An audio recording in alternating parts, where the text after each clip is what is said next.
Let's start today's lecture. So in yesterday's lecture, what I introduced you was general introduction for endocrine hormones and how the different hormones work. So now we'll little bit shift gears and go towards the processes which are affected by the hormones. And one of the most important thing which the hormone do is to regulate cellular metabolism. Now we all are made of macromolecules, basically three macromolecules: fat, protein, and carbohydrate. Now for out of these, carbohydrate and fat are the one which are mostly used for energy production, and protein is more for cellular functioning and signal transduction. So today I'll talk to you regarding the hormonal regulation of carbohydrate metabolism, specifically on glucose metabolism. And also I'll show you some of the slides in which you'll know more about the disease associated with the dysregulation of glucose metabolism. Okay, so cellular metabolism, as I say, comes in two flavors. So there are two types of metabolic process. One is called catabolism and the other is called anabolism. So catabolism is a process in which complex macromolecules are degraded into smaller molecules. Okay, so this is a energy producing process because you drive in entropy. So you release energy and you break the complex molecules into much smaller one. Anabolism is just the opposite of catabolism, in which it is an energy requiring step and you make complex molecules from smaller one. So in terms of energy dynamics, this slide shows you how the catabolic and anabolic processes work. So catabolism is release of ATP and production of simple molecules, which in turn can work as a building block for complex molecules through anabolic reaction, which require ATP. So a basic concept which you have to understand is that when we are well fed, and when we have enough energy, then we go for anabolism, because we have enough ATP currency to spare to make complex molecules and save it for future. Whereas when we are starving and we need energy, then we break down these complex molecules through a catabolic reaction. So the whole process of metabolism in the body is basically equilibrium between catabolic reaction and anabolic reaction. And these two processes are majorly regulated by the hormones in our body. So how is glucose metabolism regulated, or how glucose homeostasis is maintained? Now glucose is the major energy provider for our body. So our organisms have a very good close-knitted system to regulate glucose homeostasis, so that the glucose level don't fluctuate a lot. Okay, so first see this condition. When you eat sweets or you have food, so what happens is that blood glucose level rises. This stimulates the islets of Langerhans in the pancreas, the organ which I introduced you yesterday, and most of you already know about pancreas and insulin. So beta cells in the pancreas, in response to increased glucose level from food, are secreted, and this insulin goes to work at two different levels. One is that it tells us that you have enough energy in form of glucose, so you just save it, so that in case you don't have food later on the next day, you can use up this stored currency. So one way the insulin does is that it tells the liver to store glucose in form of glycogen. Okay, the other instruction which the insulin gives to the cells, and that is basically the muscle cells, is that take up the glucose and use it for mechanical work. So like when you are when you need to put up things here and there, so the muscles require a lot of glucose to do that. So when you eat a lot of food, the insulin tells muscles that you have enough glucose and you can use it. So you have to take up glucose very fast. So that work is done by muscles. Liver and also adipose tissue are organs which are meant to store glucose in form of either lipids or glycogen.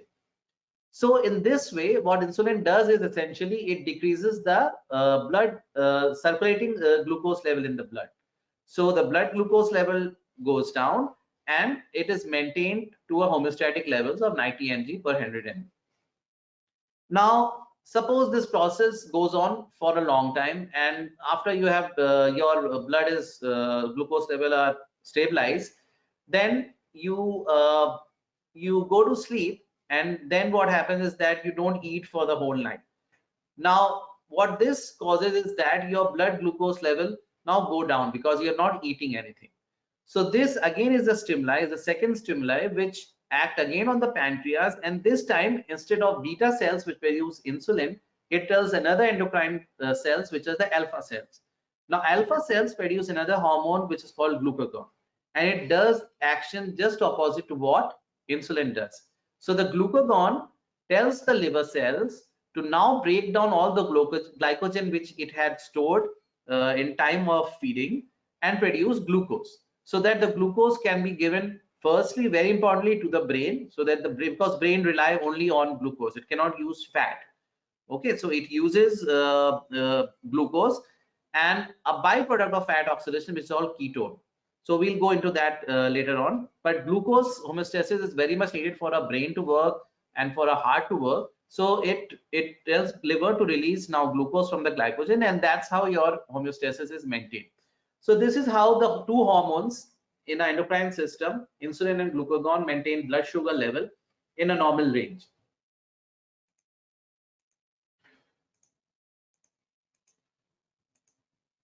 Okay, so these are the two major hormones, but there are also some other hormones which play a minor role in regulating blood glucose level. So the one which decrease glucose levels in the blood are insulin and somatostatin, and the hormones which act to increase glucose level are glucagon, epinephrine, cortisol, ACTH, growth hormone, and thyroxine. Now epinephrine is the same hormone which I talked yesterday, is the fight or flight hormone. So whenever you are under physical stress, you need a surge of energy. So your brain needs a lot of glucose to act upon, and that's how epinephrine also act as a hormone which increases the glucose level in the blood. And cortisol also, these are steroids, so they also convert other macromolecules like amino acids and fats into glucose, and that's how you have increased glucose production when you take steroids. Now, how do the organs, endocrine organs, especially pancreas, sense that there is a fluctuation in the glucose? How does the beta cell knows that your glucose level are way up and you need to bring them down? So the glucose itself acts as a stimuli for production of its regulatory hormone. So what happens in when you eat a lot of sweets, the increase in glucose act on the pancreatic beta cell. It goes inside the beta cells through a transporter known as glucose transporters, and there it is converted through a sequence of metabolic reaction into glucose 6-phosphate, which follows an oxidation reaction producing ATP. Now this ATP causes changes in the membrane potential by blocking the ATP sensitive potassium channels, which causes concurrent opening of a calcium channel in the beta cells. Now this influx of calcium, which is meant to maintain the membrane potential of the beta cells, is needed for secretion of the insulin in form of insulin granules. So insulin granules need exocytosis, and calcium is the stimuli which helps for the membranes to fuse with the plasma membrane and release their hormones into the bloodstream. And that's how glucose itself is a primary trigger for insulin. And this whole process is very fast. Within minutes, the glucose enters, it's oxidized, and it instructs the beta cell to release insulin. So that is how glucose dependent insulin release happens. Now once the insulin is released, it acts on basically 3 different organs to maintain glucose homeostasis. So the first organ on which insulin works is the muscle cells. Now, what happens in the muscle cell is that the primary focus of insulin in muscle cell is not to store glucose. It's basically is to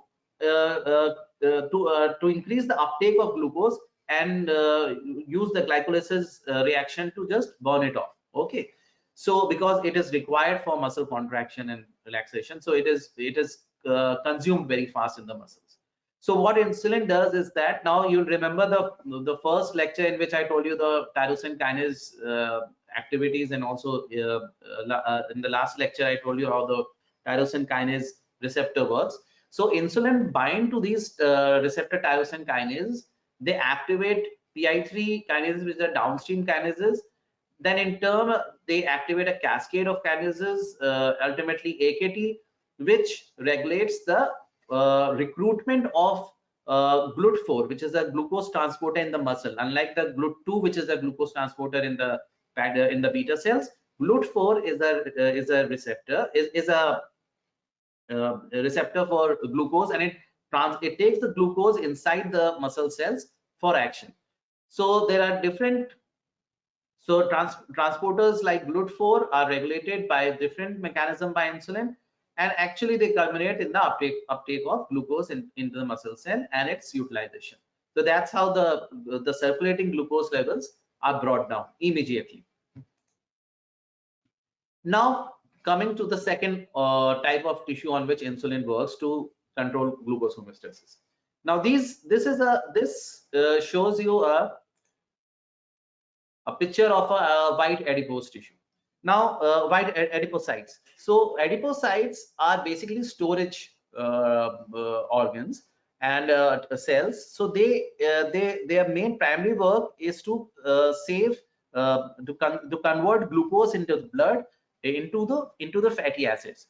Now because fats can be stored efficiently in the adipose tissue, what happens that insulin instruct these adipose tissue to take up glucose through GLUT4, and then through the same reaction of glycolysis, it produces glucose 6-phosphate, fructose 6-phosphate, and then it increase the expression of also lipogenic genes which convert glucose into fats.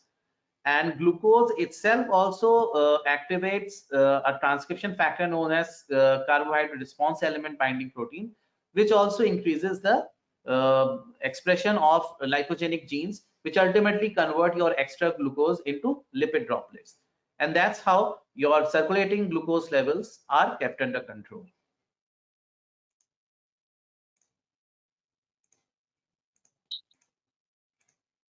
Okay, so the third organ in which the insulin works.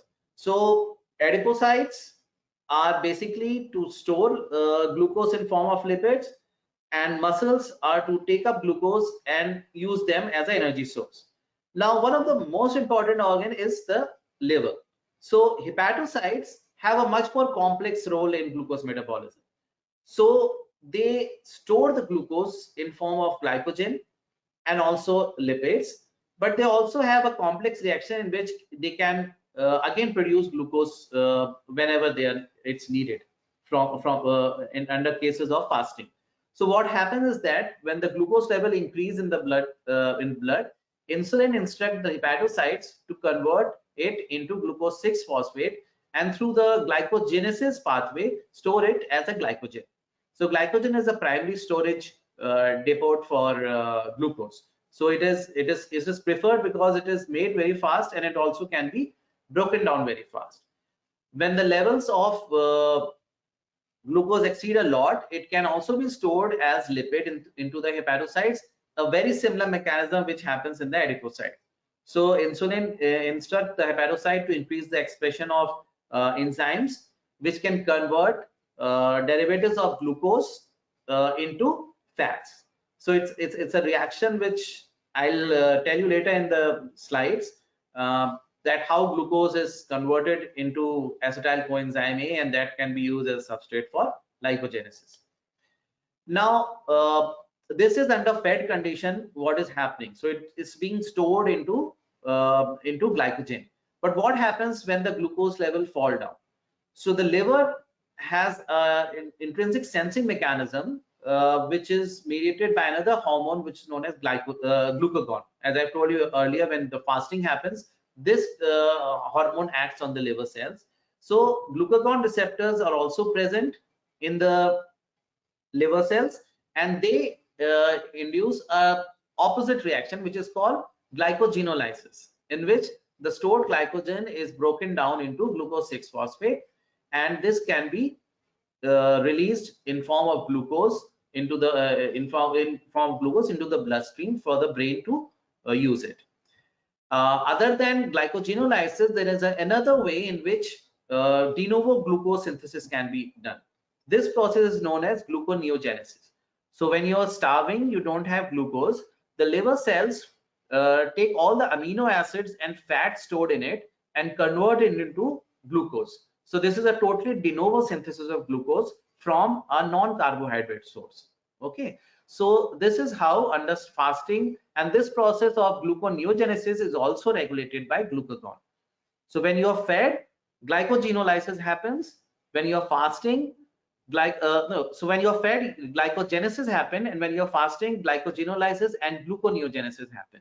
And this is how your blood glucose levels are maintained. So what happens when this a very intricate and well balanced homeostatic mechanism fails? So the disease which results from this derangement is called diabetes. So I'm not sure whether many of you have an idea that how old the description of diabetes is, and actually it is very unique that we Indians were the first to report it. So then an ancient Hindu document by Shushruta in India described diabetic syndrome as characterized by a honeyed urine, and this was as far as back as 400 BC. Now Indians also observed ants congregating around the urine of diabetics. So earlier people were seeing this, that in some patients the ants were congregating near the urine, so there was something sweet in that. That's what the deduction was. And finally later in 1674 Thomas Willis discovered by tasting the urine from diabetics that it's sweet, and this was also shown by Matthews Dobson, who purified and crystallized the material with the taste of brown sugar from the diabetic urine. So fortunately now the physicians won't have to taste the urine to tell you're diabetic. Now we have better means to tell, but initially this was actually the way in which the diabetes was discovered, by tasting the urine. Now it is a very growing epidemic around the world, and India is considered as a capital for diabetes. So next to China, India is the second most diabetic country in the world, and you can see the graph is going on every year. So this is a very important disease which is affecting our country. So it requires a lot of understanding about how it happens and how we can treat this disease. So now again, going back to the early discovery of diabetes and insulin. So this is a slide in which I want to draw your attention to this person, Dr. Minkowski, who actually the first time he showed in dogs that there is an extract. When they extracted the extract from the pancreas had some chemical which could cure the diabetes in dogs. So he showed that if he removed the pancreas, he ligated the pancreas, and then if he used this extract, he could actually cure diabetes. So this was the first description, and then during his PhD thesis, Paul Langerhans described the what we call as islet of Langerhans, and it was his PhD thesis defense which he gave in 1869. Although at that time he didn't know what these Langerhans cells were producing. So now this was one of the major discovery in the field of diabetes, and we all know about Best and Banting. So Dr. Banting did extensive work on dogs. So they ligated the pancreatic ducts of dog, and the dogs were kept alive till the acini degenerated, leaving islets. Then what happened is that when they ligate the duct of the exocrine pancreas, the exocrine pancreas dies off, leaving only the islets. So now you can isolate the islets, and you can isolate islets and extract the hormones from that, and then he used to inject it back to the dogs and showed that it could reverse diabetes. And for this, Banting and Best and two more researchers received the Nobel Prize for discovery of insulin. And this was one of the fastest discovery which could be translated into the clinics. And within 1 year, the the insulin extract was started being given to the patients. And you can see that, like by 1922-23, after the discovery of insulin, people were given insulin, and it had a remarkable effect on the survivability of patients who were taking insulin. This shows a type 1 diabetic girl, and you can see the effect of insulin. There's a dramatic effect after several months of insulin administration. And he was so popular, Dr. Banting, that this is a postcard which I show you. People were sending to Doctor Who Cures Diabetes, Toronto, and it used to reach him. So without anything, everybody knows who is the person who isolated insulin. This is again a big credit to that this person, Ted Ryder, who was a type 1 diagnosed a type 1 diabetic, didn't had any chance to survive, but fortunately at that time insulin was discovered, and he was giving insulin, and he later survived till the age of 67. So he was quite happy with that, and he congratulated and thanked Dr. Banting for that. Now, so coming to the etiology of diabetes, so this all insulin work was done basically on type 1 diabetics, because it's considered insulin dependent diabetes. So you don't have beta cells in this case. So there's an autoimmune disease in which your antibodies somehow reacts with the insulin in the islets, and it considered as a foreign material and degrades. So this is type 1 diabetes. This shows you the staining of insulin in a non-diabetic, and in a type 1 diabetic, you can see the beta cells stained with insulin are totally lost. However, other cells like the alpha cells which produce glucagon are not affected by type 1 diabetes, so they are intact. Now, why is uncontrolled diabetes so dangerous? Why people die because of diabetes? So one of the reasons why there is increased mortality in because of uncontrolled diabetes is that when you don't have insulin, you have high glucose level. So the paradox is that somehow our body cannot sense that we have enough energy for a body. It goes into a more of a catabolic state. So for it looks like it's a fasting state, even though there's a lot of glucose around. The reason is that because there is no insulin which can instruct our body cells to take up glucose. So what happens is that our liver cells go into a mode of catabolism. So they increase fat oxidation, which in turn increase ketone body, and this ketosis results in acidification in the blood. So high acid levels in the blood causes diabetic coma, and there is death. At the same time, increased glucose in the blood cause dehydration because of osmolality change. So this is the reason why even there is a lot of glucose in the body cells, especially liver, thinks there is no glucose and it has to break down fat to give to provide energy, and that causes the diabetic coma, and people die from that. Now, the second type of diabetes is one of the most common diabetes. Almost 90% of the diabetics you see around are fall in this class of diabetes. This is called type 2 diabetes, or traditionally called as non-insulin dependent diabetes, but it is now debated that whether it is totally independent of insulin or not. So the the major hallmark of type 2 diabetes is insulin resistance. Now, the concept is that in type 2 diabetics, your pancreas are fine and they are producing insulin, but somehow your cells which are meant to be responsive to insulin, like your muscle cell, your liver cell, and adipose tissue, are somehow uh, uh, not receiving the signals from insulin. So there is a block in the reception and execution of insulin signaling in these cells. So this is called insulin resistance. Okay, so this insulin resistance causes uncontrolled hepatic glucose production. So when the liver cells are not able to sense insulin, they go into glucose producing mode. So they increase glycogenolysis and gluconeogenesis and further aggravate the condition of high glucose level.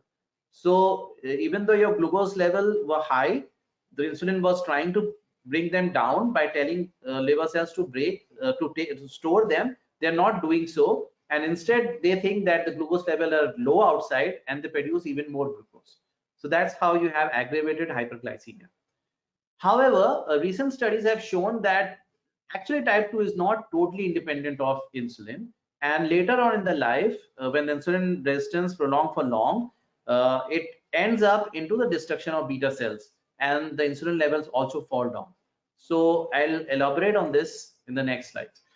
So this picture shows you what exactly is insulin resistance. So you're in a healthy condition, your glucose is produced after eating food. It goes into the instruct the pancreas to secrete insulin. Insulin works on liver cells and adipocyte, at the same time muscle cells, to take up glucose. So this is how your total blood glucose levels are brought down. What happened in insulin resistance is that your glucose, after being secreted, tells your pancreas to secrete insulin. That is fine, but your insulin is not instructing the liver cells and the muscle cells to take up glucose. So the glucose is not taken up by these tissues and it remains at a high level in the blood. So that causes hyperglycemia. And at the same time, as I told you, that glucose also goes into a gluconeogenic programming. So liver actually makes even more glucose, even though there is a lot of glucose in the body. So this process of gluconeogenesis is because under normal physiology, what happens is that when you fast, your glucagon increase your protein kinase A activity, and that in turn increase the expression of gluconeogenic genes. So these are genes which code for enzymes which make glucose from amino acids and fat. So hepatic gluconeogenesis is in physiological condition is increased when you are fasting, and when you're fed, your insulin tells to shut down the expression of PepsiK and G6PS, the major gluconeogenic enzymes. Under insulin resistance, this mechanism fails. So even though there is insulin, it cannot tell your liver to shut down gluconeogenesis, and you start making glucose from amino acids and fat. So you burn your fat and you degrade your protein and convert it into glucose, further aggravating the hyperglycemic condition. Now, in this slide, I want to tell you about this is a very interesting story, that we are generally very glucocentric. We always think diabetes as something which is associated with dysregulation of glucose metabolism. It's true to a large extent, but there was a hypothesis put forth by late Professor Dennis McGarry, and what he imagined was that what happened if Minkowski had been agusic. Agusic means he could not taste anything. So if this scientist couldn't taste at that time in 1869 that how the taste of the urine was sweet, and he thought it is because of changes in the sugar metabolism, what if he could have smelled it? So maybe many of you don't know that a urine of a diabetic person actually smells of acetone. The reason is that I already showed you in the slide that under severe diabetes, your liver cells starts breaking down fat and produce ketone bodies, and ketones smells like a smell of acetone. Okay, so if this person would have been ageusic, couldn't taste, he could have smelled and come to a deduction that diabetes is a cause, is results from a derangement in fat metabolism. And indeed, now people know that obesity is one of the major risk factor of for diabetes, and fat do play a major role in insulin signaling and diabetes progression. So why is it so?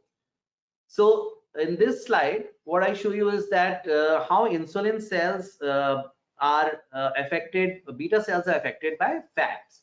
So this is a genetic model of Zucker diabetic fatty rats. So these rats have a mutation in the gene known as leptin. So leptin is a gene which code for a hormone leptin, which is produced by our adipose tissue. So this hormones is basically helps in regulating our appetite. So it is produced by adipose tissue, and it tells our brain cells to stop eating. So when you have a mutation in this or a loss of function of this leptin gene, the animals keep on eating and they grow fat and fat and fat, and ultimately you will end up with this fat rat here. And in humans, there are two families, one in Pakistan and one in Turkey, which do have this mutation, and they look exactly like this. So leptin regulates. So the main, the thing I want to tell you is that when you have a lot of fat, it affects how your pancreas behave. So when you have this fat content is shown, then when you have like around 10 nanogram fat per islets, your beta cells are fine, the islets are look normal. But as the fat level increase, there is an increased hyperplasia in the in your beta cells. So beta cells stained with yellow here, you can see. So there's a surge to increase insulin production, because fat inherently also causes insulin resistance in your target tissue. So the beta cells try to compensate for that by increasing in number and producing more and more and more insulin. However, increasing more insulin also causes proteotoxic stress. So there is a ER stress because of increased protein synthesis in the beta cell, and ultimately what you get is an architecture which is totally deranged in fat-induced derangement in the beta cells. So even though it is a type 2 diabetes model in which obesity is the reason, it's insulin resistance the reason, but still you have problem with insulin and beta cells. This is also shown in this slide. So the upper panel show you control, and then on the right side you can see insulin resistant muscle and liver cells. What you can see here is that in individual who are insulin resistant, they have a lot of fat droplets in the muscle cells and in the liver cells. So fat droplets are shown here with asterisk here.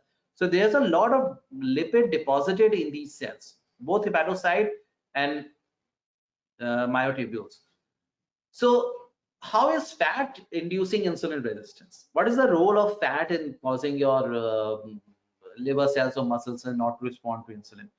So the mechanism by which lipid induce insulin resistance is through a series of signaling molecules which actually culminate in the production of a very reactive lipid species known as ceramides. So these are sphingolipids, and they are very potent signaling molecules which inhibit insulin signaling at multiple steps.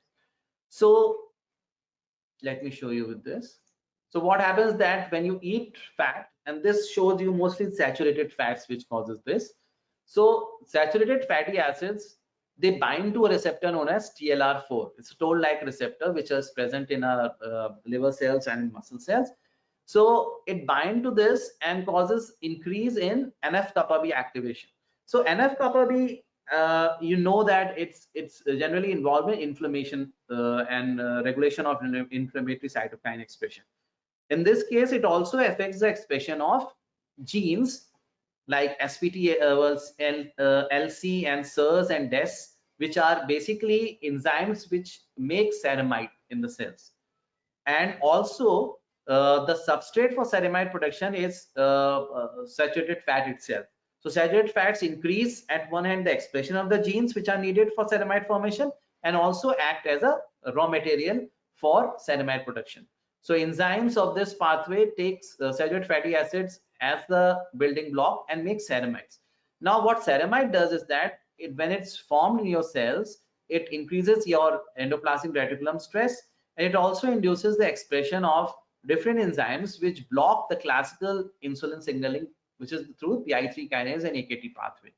So when the insulin signaling is blocked by ceramide, you have an impaired glucose metabolism.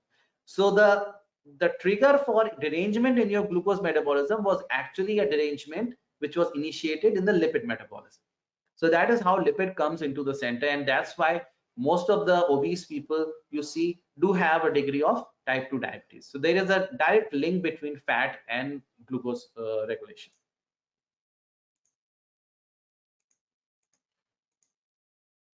So finally, this is the model which comes out from the recent studies which have underwent now, and the model is quite, so you have to understand one thing very clearly, is that being insulin resistant and being diabetic is a totally different thing. Okay, you can remain insulin resistant, you can remain obese, but only few of people actually will develop diabetes, type 2 diabetes. So why this happens is that you won't develop diabetes unless until there is a loss in beta cell function. So muscle insulin resistance starts first. It could be a genetic factor, you have a mutation in some gene, aging, obesity are the major contributor. Then there is a resistance to insulin signaling in the adipose tissue. The adipose tissue is not storing lipid, it is increasing lipid flux in the other tissues, which causes beta cells to respond to insulin resistance in the target cells. So fat causes insulin resistance in the liver, so insulin is not acting, beta cells sense that, it increases insulin level, and this causes beta cells to ultimately go into stress. And finally, there is a decompensation of beta cells. So beta cells start dying and your insulin level goes down, and this is how you end up into type 2 diabetes. So unless until you have this thing happening, beta cell decompensation, most probably you won't end up into type 2 diabetes. Okay, so now what are the different treatments for type 2 diabetes? For type 1, you know, it's basically insulin, but for type 2, you initially don't have to give insulin because it's only the resistance thing which you have to manage first. So they are generally insulin sensitizers which are given, and one of the most famous is metformin. Okay, so metformin has been used for many years now as insulin sensitizers. The way it acts is basically it acts through a protein known as AMP kinase.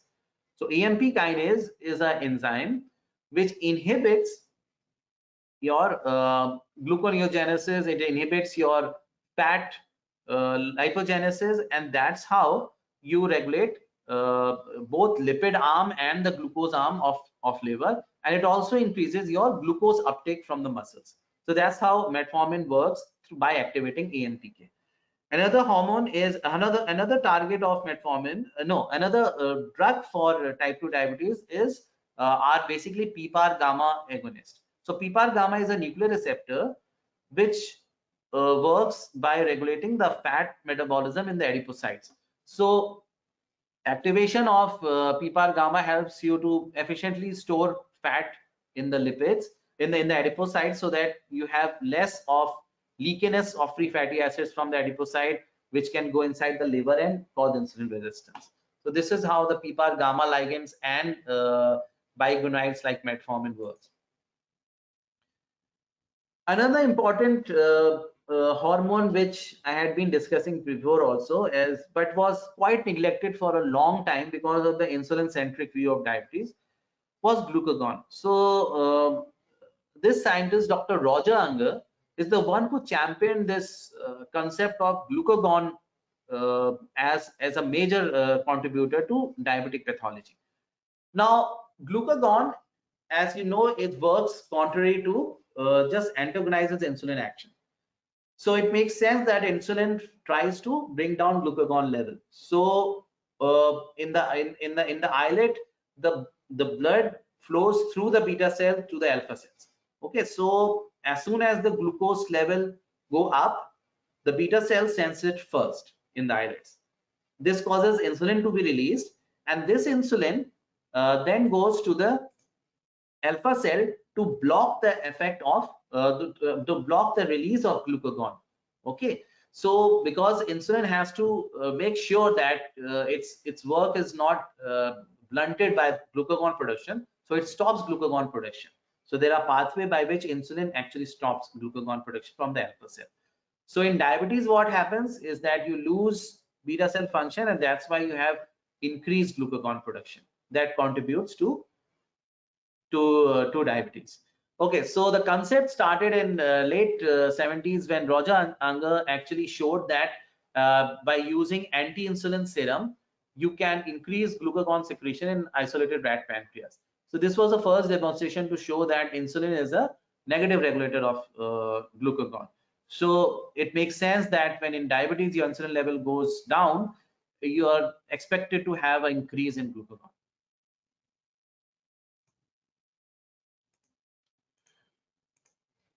Okay, so what this increase in glucagon does? So glucagon actually works through glucagon receptors. So these are decoupled receptor which acts through the protein kinase A pathway, and they tell your liver cells to increase glucose production by either degrading glycogen or by inducing gluconeogenesis. And that's why you have an increased glucose output, hepatic glucose output, that causes increased blood sugar, what generally we call as fasting blood sugar. So glucagon is the major culprit in increasing fasting blood sugar. So can we target glucagon and glucagon signaling as a treatment for diabetes? It looks like yes. So there are some the initial studies by Unger group. So he continued on this glucagon story for a long time, and then he showed in animals. So what? Let me put this. Yeah, so the orange graph show you a normal mice after beta cell destruction. So in mice, what these scientists did was they injected a chemical known as streptozotocin. So streptozotocin specifically kills off your beta cells, so you don't have insulin production, but it spares your alpha cells. So what happens is that when you have a beta cell destruction, your blood sugar level goes way high. But in a knockout mice in which the glucagon receptor in the liver has been deleted, so glucagon works through its glucagon receptor in the liver. So these people have removed that receptor from the liver, and what you can see here is that even though you don't have insulin now, okay, so you expect the glucose to rise, but if you don't have glucagon signaling, you can totally negate that effect. So if you can block glucagon signaling in a diabetic patient, you can actually maintain a normal blood glucose level. So this was a landmark study done by this group to show that glucagon is as much as responsible for diabetic complication as insulin is. Okay, and I think this is the major point I want to tell here. So, and these are some of the recent studies published, and they show that glucagon receptor antagonism. So in mice, you can actually remove the receptor, but in humans, you cannot do that. So what you do is that you develop monoclonal antibodies which can block glucagon receptor activity. So this is a human study in which they use a receptor antagonist of glucagon receptor, and they show that they significantly lowered the HbA1c, and it's well tolerated in type 2 diabetic patients. So, and this is a big company, pharma company, Eli Lilly. So they are still trial going on to float this therapy, anti-glucagon therapy, as an adjunct diabetic treatment. Another hormone which I wanted to discuss here, which is the major regulator of glucose homeostasis apart from glucagon and insulin, is a gut hormone known as glucagon-like peptide 1, GLP-1. So GLP-1 is a quite a recent player in this field. The reason is that the GLP-1 protein is quite short-lived. So actually, this study had a good. So there was a I don't know many of you who have heard this story. It was actually discovered in a reptile known as Gila monster. So this reptile have a GLP hormone which is resistant to proteases. Okay, so the protease which degrade these hormones is known as DPP4.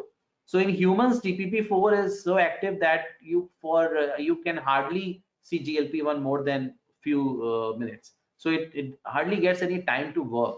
So under physiological condition, it works and dies very fast.